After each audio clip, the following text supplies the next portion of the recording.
சில வெற்றிகள் நமக்காக கிடைப்பதில்லை, நம்மை நம்பி வாழ்ந்தவர்களின் கண்ணீரை துடைப்பதற்காக கிடைக்கின்றன. அனைவருக்கும் வணக்கம், இது உங்கள் ஹனி வாய்ஸ். இன்று 2 இளைஞர்களின் வாழ்க்கையிலும் அப்படிப்பட்ட ஒரு நாள். காலம் யாருக்காகவும் காத்திருக்கவில்லை. 5 ஆண்டுகள் ஒரு கணம் போல கடந்துவிட்டன. ஒரு காலத்தில் ஒருவன் தனது குடும்பத்தை வறுமையில் இருந்து மீட்க படித்தான். மற்றொருவன் தன் பெற்றோரின் உழைப்பின் மதிப்பை உணர்ந்து படித்தான். இன்று இருவரும் அமெரிக்காவின் முன்னணி நிறுவனத்தில் உயர்ந்த பதவியில் வேலை செய்து கொண்டிருந்தார்கள். ஆனால் அவர்களின் வெற்றி அவர்களுக்குள் ஒரு வெற்றிடத்தை விட்டிருந்தது. இந்த வெற்றியை முதலில் யாரிடம் கொண்டு போக வேண்டும்? இருவரின் மனதிலும் ஒரே பதில்: அப்பா அம்மா. சில மாதங்களுக்கு பிறகு 2 குடும்பங்களுக்கும் விமான டிக்கெட்டுகள் அனுப்பப்பட்டன. அமெரிக்காவுக்கு வாருங்கள், இந்த முறை உங்கள் பிள்ளைகளின் விருந்தினர்களாக. விமான நிலையத்தின் கதவு திறந்தது. முதலில் அந்த ஏழை மாணவனின் அப்பாவும் அம்மாவும் வெளியே வந்தார்கள். அவர்களின் முகத்தில் பயமும் சந்தோஷமும் கலந்திருந்தது. சிறிது தூரத்தில் 2 இளைஞர்களும் ஓடி வந்து தங்கள் பெற்றோர்களை கட்டிப்பிடித்தார்கள். பல ஆண்டுகளாக மனதில் தேங்கியிருந்த கண்ணீர் அந்த உரு அணைப்பில் வெளியேறியது. பணக்கார நண்பன் தன் அப்பாவின் கையை பிடித்தான். அப்பா, நான் ஒரு காலத்தில் உங்கள் உழைப்பை மதிக்கவில்லை. இன்று நான் சம்பாதிக்கும் ஒவ்வொரு டாலரிலும் உங்கள் வியர்வையின் மதிப்பு இருக்கிறது. அவருடைய அப்பா மகனின் தலையை வருடினார். இன்று நான் பணக்காரன் என்பதற்காக பெருமைப்படவில்லை. நல்ல மனிதனாக மாறிய உன்னை பார்த்துதான் பெருமைப்படுகிறேன். அதே நேரத்தில் ஏழை மாணவன் தன் அப்பாவை ஒரு காரில் அழைத்து சென்றான். நகரத்தை விட்டு ஒரு பெரிய பல்கலைக்கழக வளாகத்தின் முன்பு கார் நின்றது. அவருடைய அப்பா ஆச்சரியமாக பார்த்தார். மகனே, இது என்ன இடம்? மகன் மெதுவாக சிரித்தான். அப்பா, நீங்கள் ஒரு நாள் கண்ணீருடன் சொன்னீர்கள், என்னால் என் மகனை அமெரிக்காவில் படிக்க வைக்க முடியவில்லை. அந்த வார்த்தை என்னை தினமும் உழைக்க வைத்தது.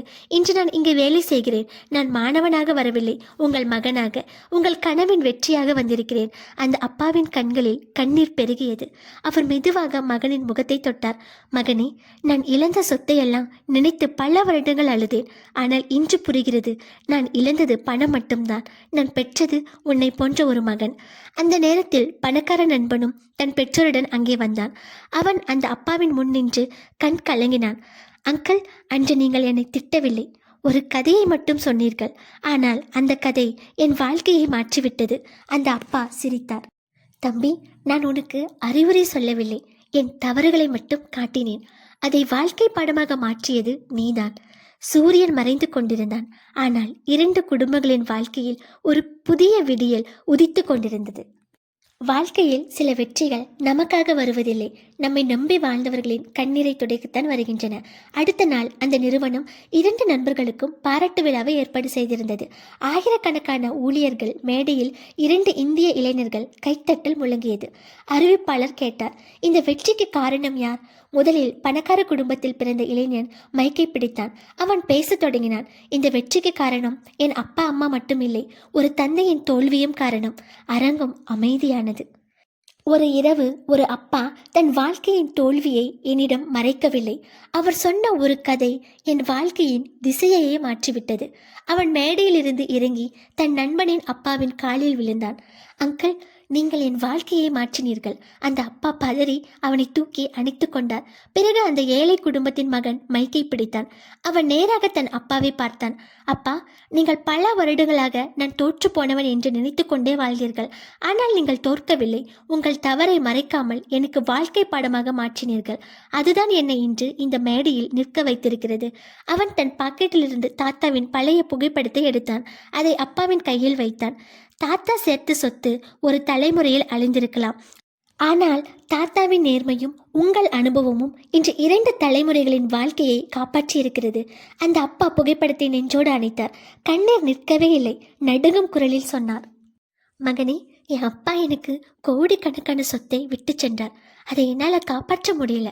அதற்காக தினமும் நான் உள்ளுக்குள் இறந்து கொண்டிருந்தேன். உன்னை அமெரிக்காவில் படிக்க வைக்க முடியவில்லை.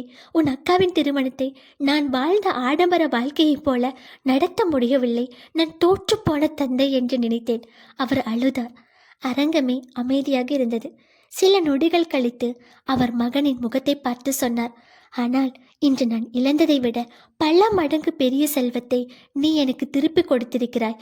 அது பணம் இல்லை, நான் இழந்த மரியாதை. மகன் அப்பாவை இறுக கட்டிப்பிடித்தான்.